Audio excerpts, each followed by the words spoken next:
గత ఎన్నికల్లో కాంగ్రెస్ పార్టీ నాయకులు తెలంగాణ ప్రజలను మభ్యపెట్టే విధంగా వంచే విధంగా మాయ మాటలు చెప్పి 420 హామీలు ఇచ్చి 6 గ్యారెంటీలు అమలు చేస్తామని చెప్పి అధికారంలోకి వచ్చి 7 నెలలు గడుస్తున్నప్పటికీ కూడా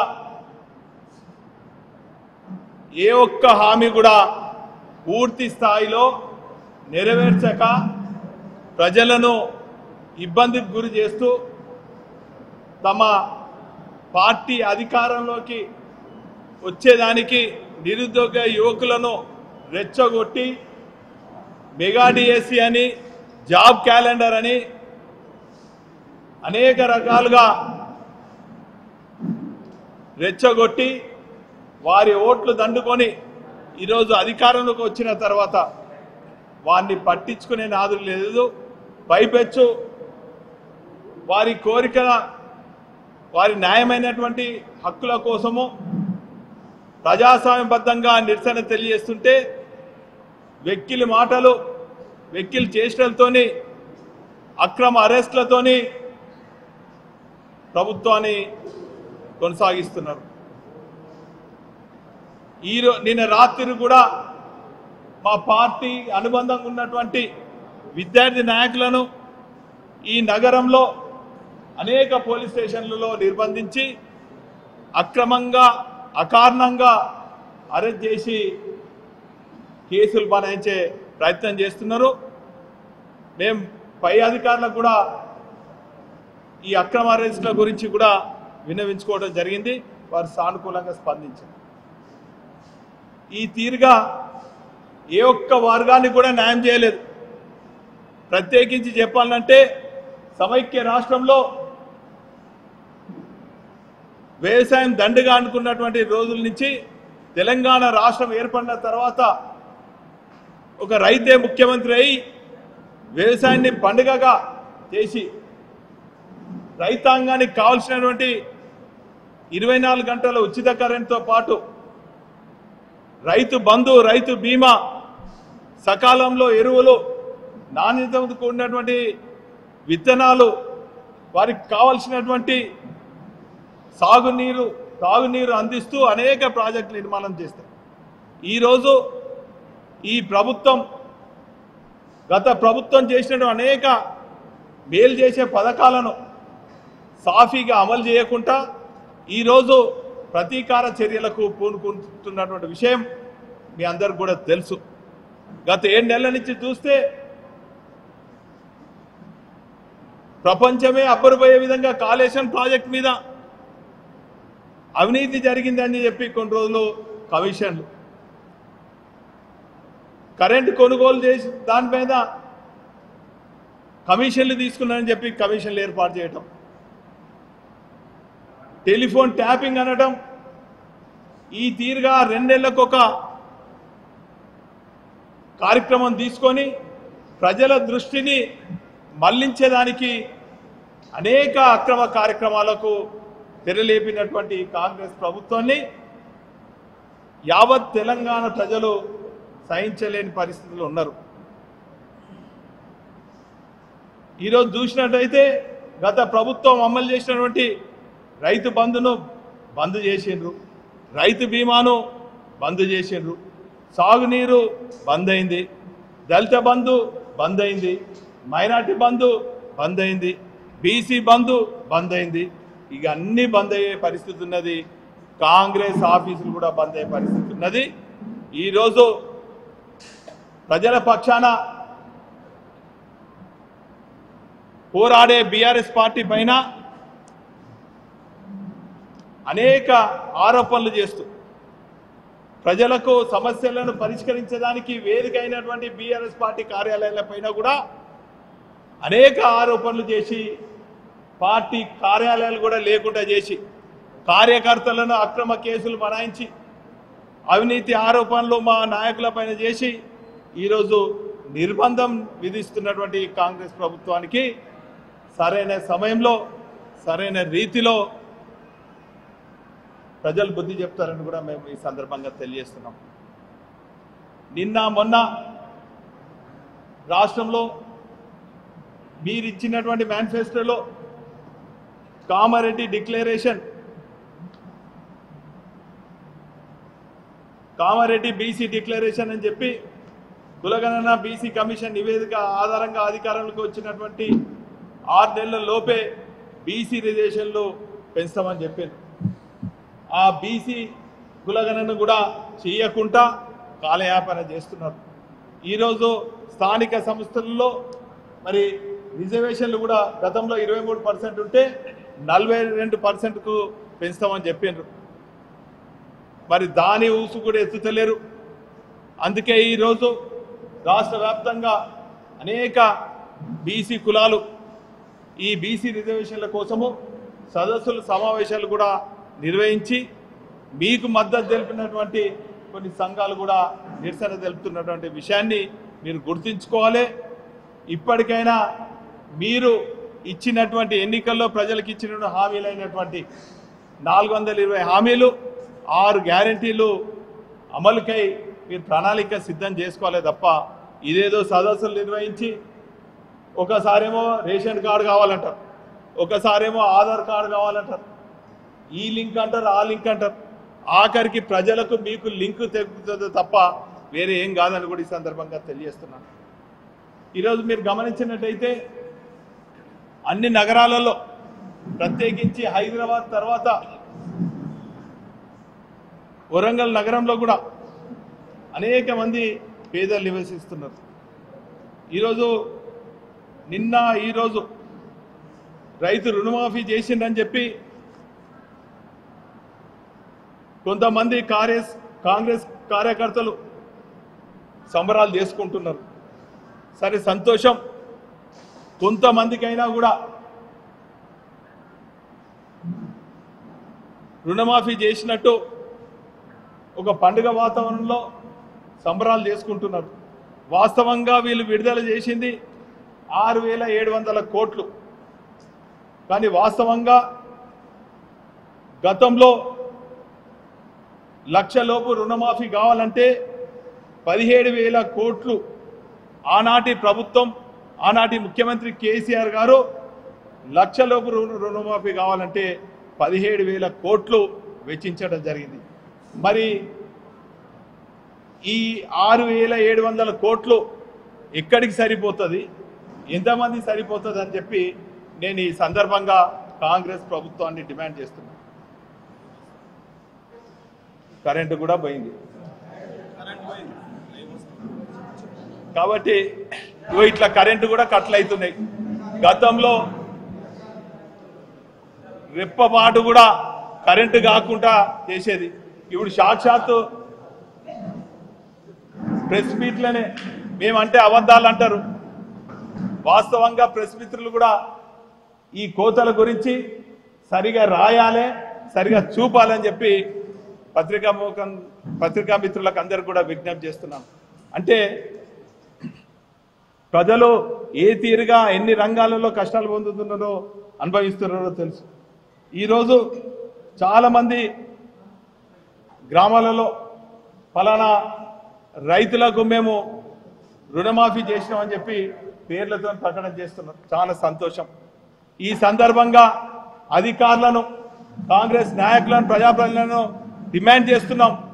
ఆ గ్రామంలో, ఆ యూనిట్లో ఉన్నటువంటి రైతులకు రుణమాఫీ చేయని స్థితిలో ఎంతమంది ఉన్నారు, ఆ గ్రామంలో ఎంతమందికి రుణమాఫీ చేసిండ్రు, ఎంతమందికి చేయలేదు, వాళ్ళ పేర్లు కూడా చేయండి. ఒకవేళ చేయకుంటే ఎందుకు రుణమాఫీ చేయలేదో మీరు స్పష్టంగా ప్రజలకు, రైతులకు తెలియజేయవలసిన బాధ్యత మీపై ఉన్నదని కూడా ఈ సందర్భంగా కాంగ్రెస్ ప్రభుత్వాన్ని డిమాండ్ చేస్తున్నాం. గతంలో చూస్తే 11 విడతలలో 72,000 కోట్ల రూపాయలు రైతు బంధు ద్వారా 30,000 కోట్ల రుణమాఫీ చేసినటువంటి ఘనత గత ప్రభుత్వం కేసీఆర్ గారికి దక్కిందని కూడా ఈ సందర్భంగా తెలియజేస్తున్నాను. మరి ఒక పక్క రైతులు అనుకోండి, నిరుద్యోగులు అనుకోండి, విద్యార్థులు అనుకోండి, అనేక వర్గాల ప్రజలకు మోసం చేసి కాలయాపన చేసి 7 నెలలు గడిచింది. ఇదొక పక్క అయితే మరో పక్క పేదవాడు పొట్టకూటి కోసము గ్రామీణ ప్రాంతాల నుంచి పట్టణాలకు వచ్చి ఎక్కువ ప్రభుత్వ స్థలంలో లేక ఇతరత్ర స్థలాలలో ఎండిపోయినటువంటి చెరువుల్లో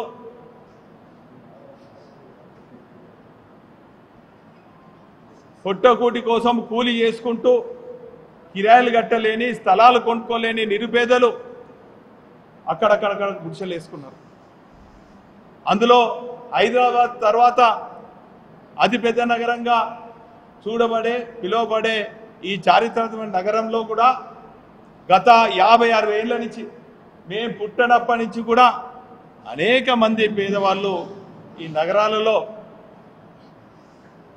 ప్రభుత్వ స్థలాలలో ఎండిపోయిన చెరువులలో కుంటలలో గుడిసెలు వేసుకొని నివసిస్తున్నారు. 75 ఏళ్ళు పాలించినటువంటి కాంగ్రెస్ ప్రభుత్వం ఏ రోజు కూడా పేదవాళ్ళని పట్టించుకోలేదు, వారి దరిదాపున కూడా రాలేదు. ఈ పేదవాళ్ళ స్థలాలు పెద్దలకు కట్టబెట్టాలని చెప్పి అనేక సందర్భాలలో ఆ గుడిసెలను కూడా ఖాళీ చేయించి మరి దాన్ని ఇక్కడ ఉన్నటువంటి నగరపాలక సంస్థ ద్వారానో ఇంకా కూడా ద్వారానో వేలం చేసి మరి ధనార్జన పొందింది తప్ప పేదవాళ్ళకు పట్టాలి ఇవ్వాలని ఏ రోజు కూడా ఆలోచన లేదు. 93లో కూడా 89 నుంచి 93 వరకు కూడా నాకు ఊహ తెలిసినప్పటి నుంచి నేను విద్యార్థి నాయకుడు ఉన్నప్పటి నుంచి అప్పుడు కూడా కాంగ్రెస్ ప్రభుత్వం ఉన్నది.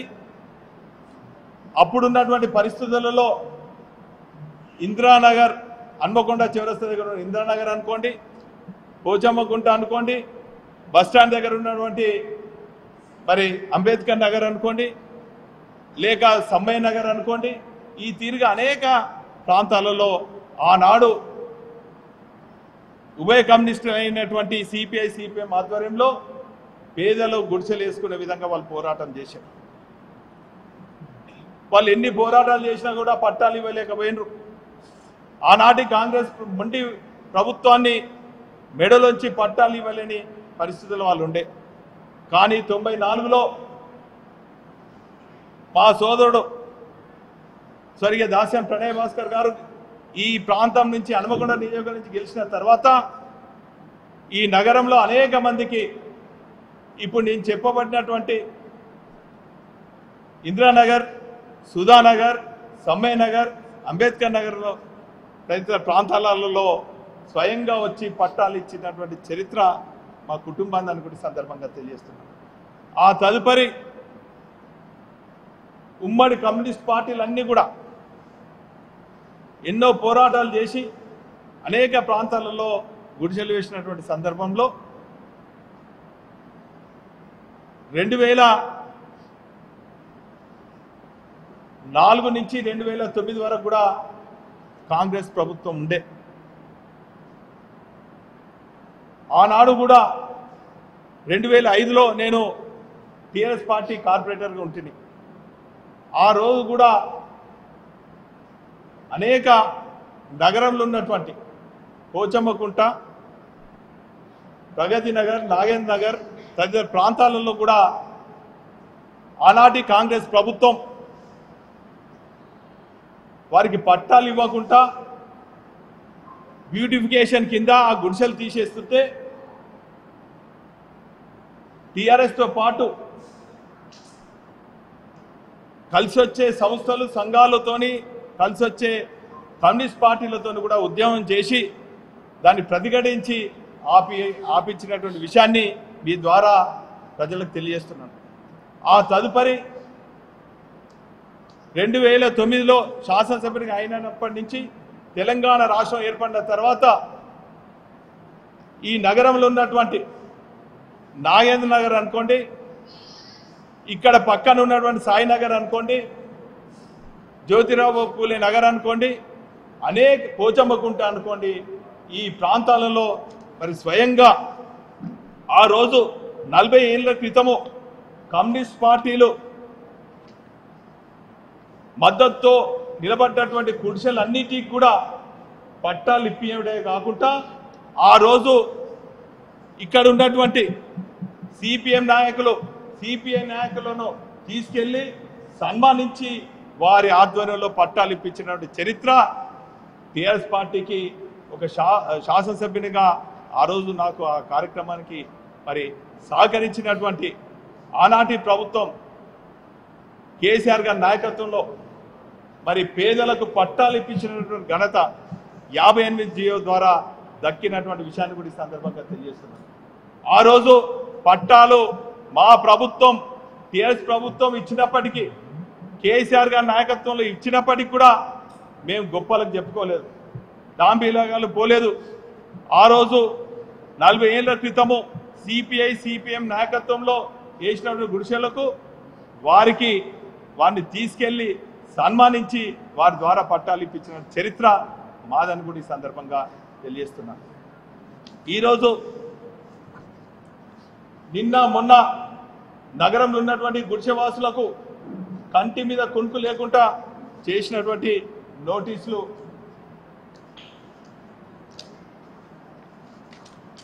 ఈ కార్పొరేషన్ పంపించడం జరిగింది. వాళ్ళందరికీ కూడా వేలాది మంది గుడిసెవాసులకు కంటి మీద కునుకు లేకుండా ఆందోళన చెందుతున్నారు. ఈ వర్షాకాలంలో ఏ తీరుగా ఉండాలని చెప్పి పిల్ల పాపలతోని ఏడ్చుకుంటున్నారు. మరి ఈ సందర్భంగా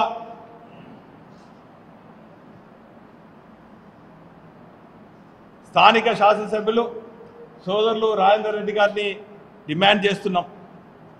నాయనా, మీరు ఎన్నికల సమయంలో ఈ గుడిసెల అందరికీ తిరిగి లేనిపోని మభ్యమా చెప్పి అనేక అమలు కాని వాగ్దానాలు చెప్పి వీళ్ళు ఓట్లు దండుకున్నటువంటి రాజేందర్ రెడ్డి గారు వీరి పక్షాన ఉండి ఇటువంటి నోటీసులు మీ ప్రభుత్వంలో వచ్చినందుకు వాళ్ళు చాలా ఆందోళన చెందుతున్నారు. వీళ్ళందరూ కూడా పేదవాళ్ళు కాబట్టి మీరు చొరవ తీసుకొని మేయర్ కూడా పార్టీ మారినటువంటి మేయర్ కూడా ఉన్నారు,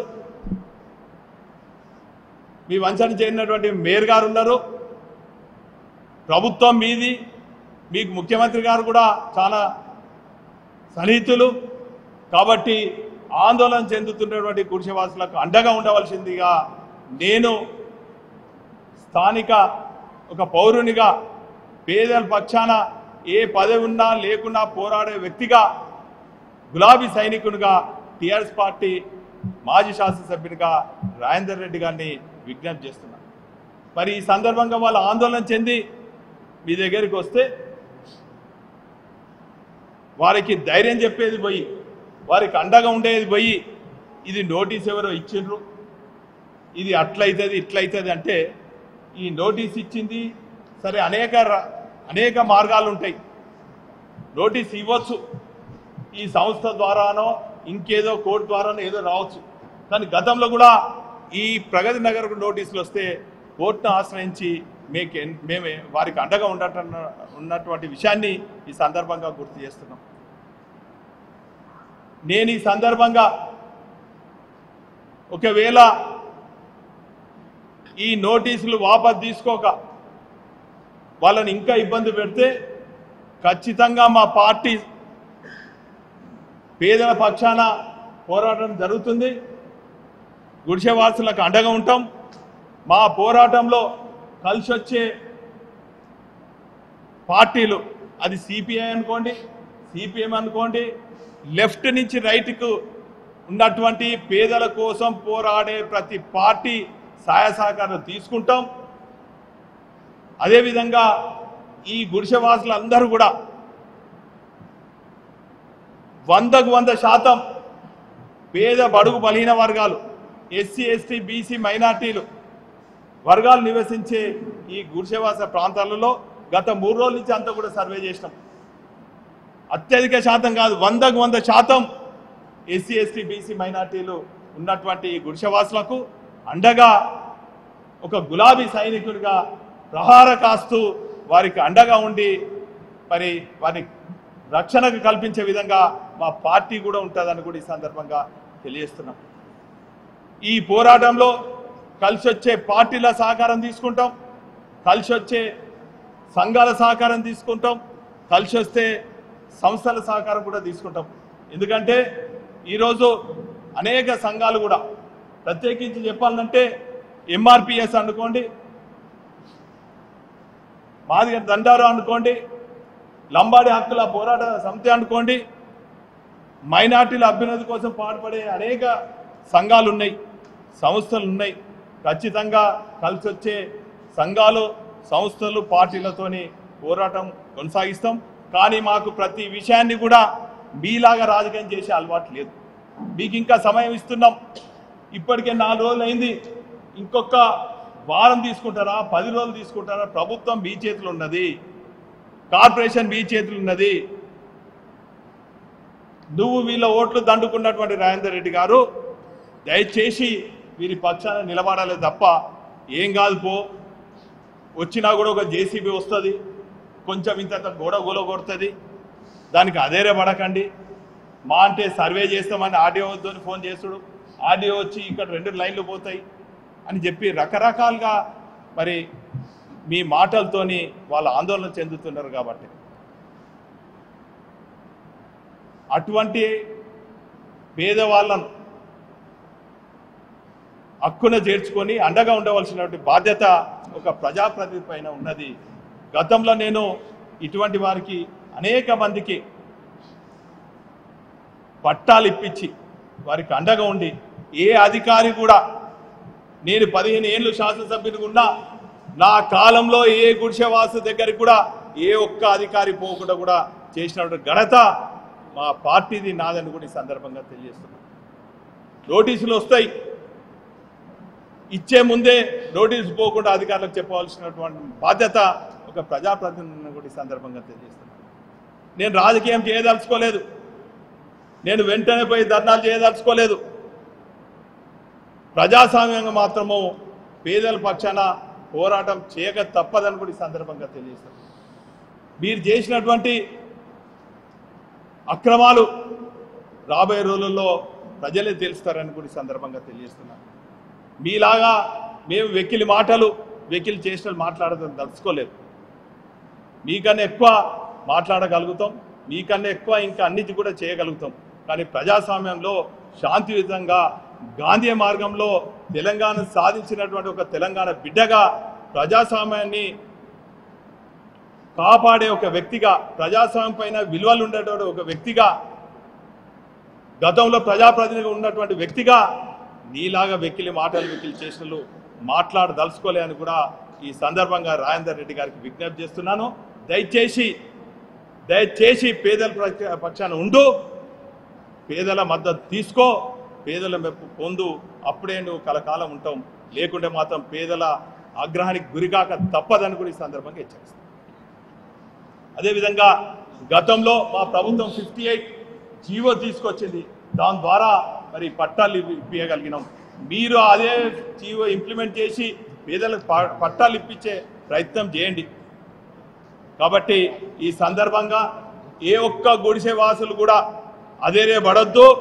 మీకు ఈ గులాబీ జెండా అండగా ఉంటుంది, కలిసి వచ్చే జెండాలు కూడా మీకు అండగా ఉంటాయని కూడా ఈ సందర్భంగా తెలియజేసుకుంటూ, ప్రత్యేకించి చెప్పాలంటే ఇంకా మా కమ్యూనిస్ట్ సోదరులు విజ్ఞప్తి చేస్తున్నాం. ఆ రోజు కూడా కీర్తిశేషులు భగవంత్ దాస్ గారు, కాళిదాస్ గారు, సిపిఎం నాయకులు రాములు గారు, నాగయ్య గారు ఆధ్వర్యంలో మరి కమ్యూనిస్టులు పోరాటం చేసినప్పుడు వారికి అండగా గుండా మేము, మా కుటుంబం వారికి అండగా ఉన్నాం.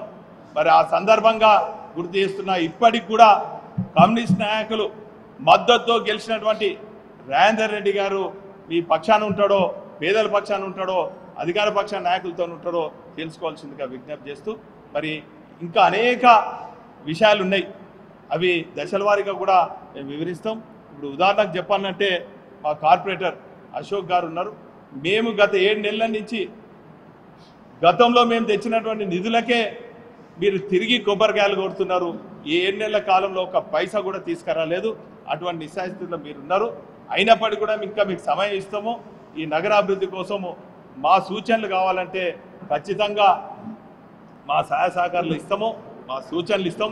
ఎందుకంటే గతంలో కూడా నేను శాసనసభ్యులు ఉన్నప్పుడు గతంలో ఉన్నటువంటి శాసనసభ్యులైనటువంటి మేయర్లైనటువంటి మా రాజేశ్వరరావు గారు కానీ స్వర్ణ గారు కానీ వారు ఇచ్చినటువంటి సూచనలు కూడా మేము తీసుకోవడం జరిగింది.